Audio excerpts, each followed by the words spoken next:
Apple fixed my #1 hardware complaint about the iPad Pro with their new M1 models announced today, but are likely still neglecting my deal-breaking software complaint that has to go along with it. At this point, I'm not sure it makes sense for me to upgrade iPads when a Generation 2 MacBook Pro is hiding around the corner somewhere. April 20th was Apple's latest hardware event. We saw some weird announcements, such as the new Apple TV being made of 100% recycled materials while being 100% unrepairable. Some really cool announcements, such as the new iMacs having proper webcams now since they're just iPads on a stand, and the iPhone now being able to act as an automatic screen calibrator for the iMac, which is awesome. But then we also got a new M1 based iPad Pro in both 11 and 12-inch models. If you missed it, I, the stream professor, Windows and Linux, build it yourself diehard, purchased an iPad Pro 2020 last year to integrate into my workflow. The original goal was to replace my dream convertible laptop from my high school years into the best digital journaling experience I could get.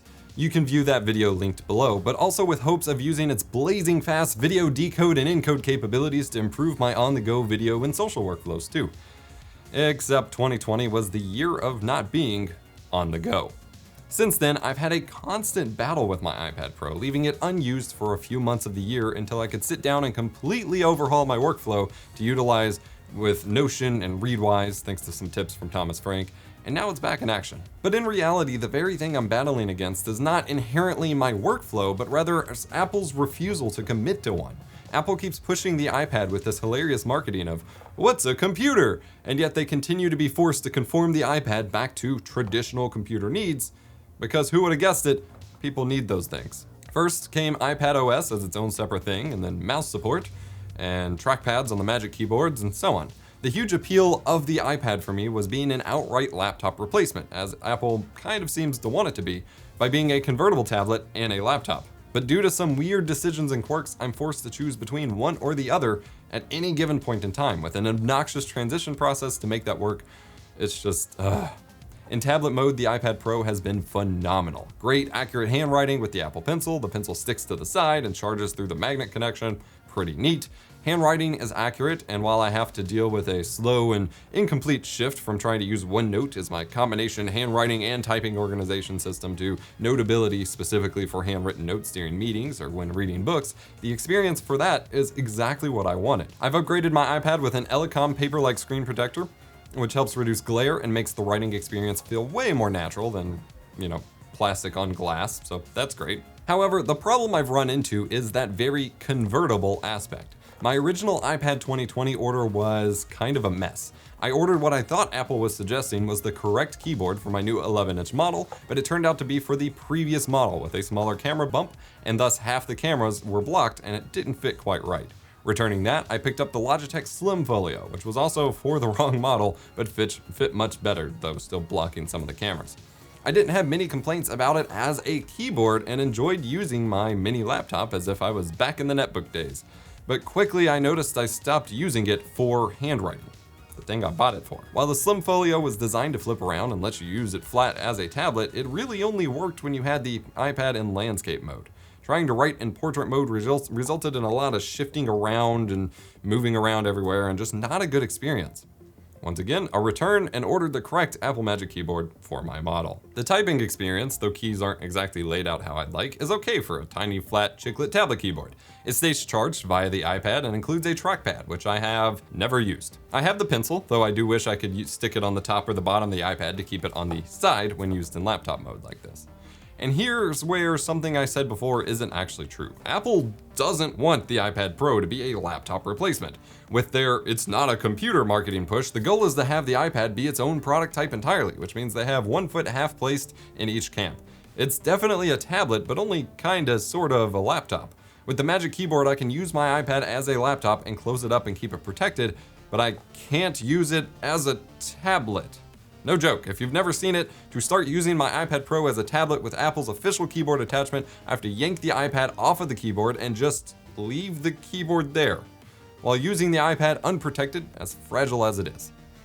I keep the super slim tablet folio that I originally bought with the iPad there to place it into when using it as a tablet to lie to myself about keeping it safe. This just feels very un-Apple, even though it's also very Apple. I say this because the workflow itself lacks any sort of elegance. The significant force required to pull the iPad magnets apart and then carrying an entirely separate keyboard folio around with you, it's just not a smooth or reasonable experience. But also, Apple doesn't want to let iPad be a laptop, so of course they'll make you do this. Dongles, anyone? This is all the more curious as they've begun converting basically the rest of their product stack to iPads. As of this event, $1,200 to $1,500 will get you either a 12-inch XDR iPad Pro, an iPad with a keyboard built in, or an iPad with a stand built in and a separate wireless keyboard.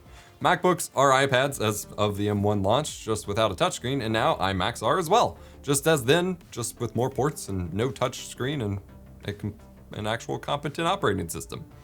They finally implemented good cameras in the new iMac as well, since they can just use everything that's already in the iPad. Also, while I'm disappointed that the 11-inch iPad Pro isn't getting the mini LED XDR display that the 12-inch model is getting, and equally confused why the iMac isn't getting it either, instead going with a still nice 24-inch 4.5K Retina display, I'm over the moon that they're addressing my biggest complaint about the 2020 iPad Pro, the USB port. With the past couple models of iPad Pro, they have moved to USB-C connectivity instead of Lightning. Great, right? More compatibility, faster speeds, yada yada. Yes and no. The decision was certainly weird given they're adamantly not moving iPhones to USB-C, but the USB-C port lacked some crucial functionality, including power delivery. Yes, the computing and media creation powerhouse inspiring lots of videos about pro musicians using it and etc. could actually not use much by means of accessories over USB-C, as I found out in a previous microphone review linked below, because it cannot power them. Baffling, really. Well, have no fear, Papa Apple has heard you, and iPad Pro 2021 has a USB-C, Thunderbolt, and USB 4 port. 40 gigabits per second, what we can only assume is proper power delivery due to the claims of a world of new accessories and peripherals being unlocked with this port upgrade.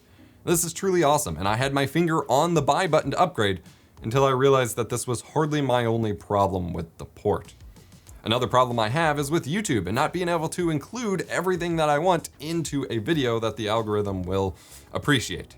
If you're interested in more thoughts on my experience with video editing on iPad Pro, it's in the extended cut that's available exclusively over on my own video streaming platform, Nebula. My videos are higher quality there, ad-free, and often extended from the YouTube versions, just like this one.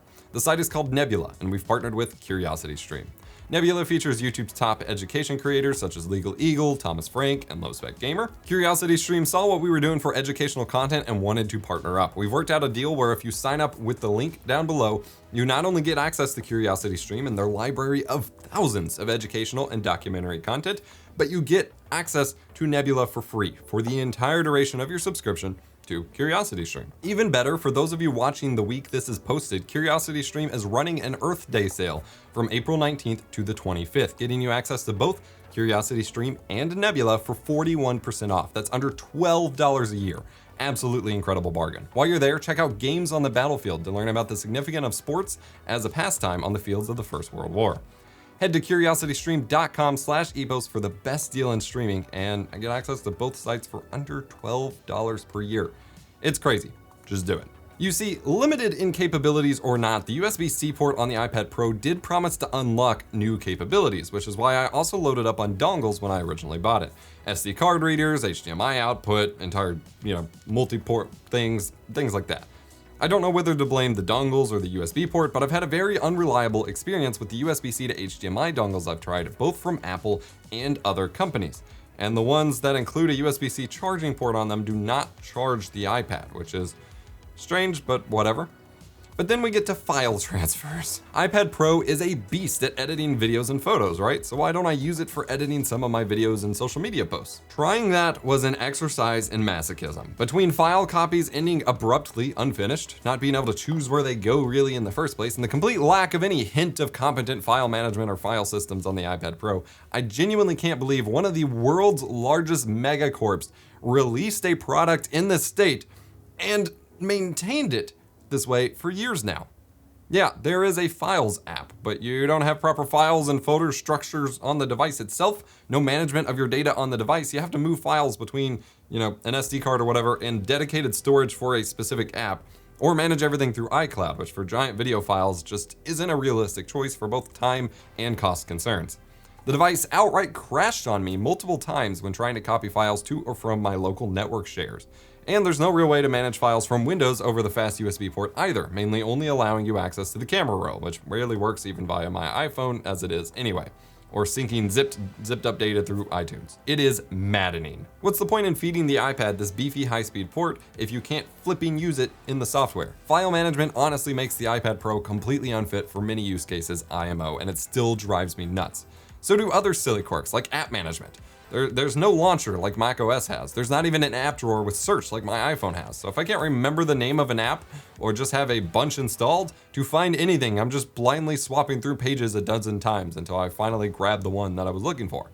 There are the new shortcuts and things like that, but in terms of the default experience a user is presented with, it is bad. Window management is a bit of a pain too. It could be worse. I do enjoy the Windows 8-esque multi-view mode. It's pretty handy, but sometimes apps get stuck when trying to switch back to them after opening another app. And generally switching between apps just does not feel very smooth compared to what I can quickly do on a PC or Mac computer. Virtually all of my complaints come down to dumb software decisions here, which is what makes this all the more frustrating and why I won't be upgrading to an iPad Pro 2021 anytime soon. When your product stack is a bunch of different iPads in different configurations, it's time to drop the arrogance and insistence that everyone conform to your bass-ackwards way of doing things and keep the feature set on parity as well. MacBooks and iMacs need touchscreens, and iPads need macOS. I really feel like that it would be that simple, and hilariously so as I look at the visuals of the new M1 iMac, which is basically a super tiny iPhone board with some fans attached, sitting in the back of the iMac screen. Come on! Instead, since iPad has basically felt like it's at its best in tablet mode and a poor laptop replacement in terms of ergonomics, I'm holding out for the second generation M1 MacBook Pro, and we'll be diving into that. MacBook Pros have always been the top tier laptops to go for, and it's finally time. My iPad Pro will be going back to being only a tablet at that point, and my workflow will be better off for it, even if I forget to charge the iPad half the time.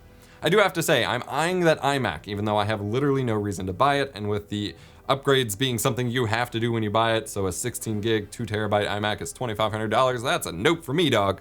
We have still yet to hear about the bigger workstation class Apple Silicon or updates to the Mac Pro, but hopefully that will be at the next major hardware event. I hope you enjoyed this update into my time with the iPad Pro integrating into my workflow so far. iPad is definitely a good enough multi-tool rather than a specialized, precise instrument that Apple wants it to be, but it's also their fault for being so non-committal about what it should be or could be. Hopefully, this changes over time. I'm EposVox, the stream professor. Hit the like button if you enjoyed, subscribe for more tech education, and join us on Discord to talk about this or get help with your stream or, what have you. See ya.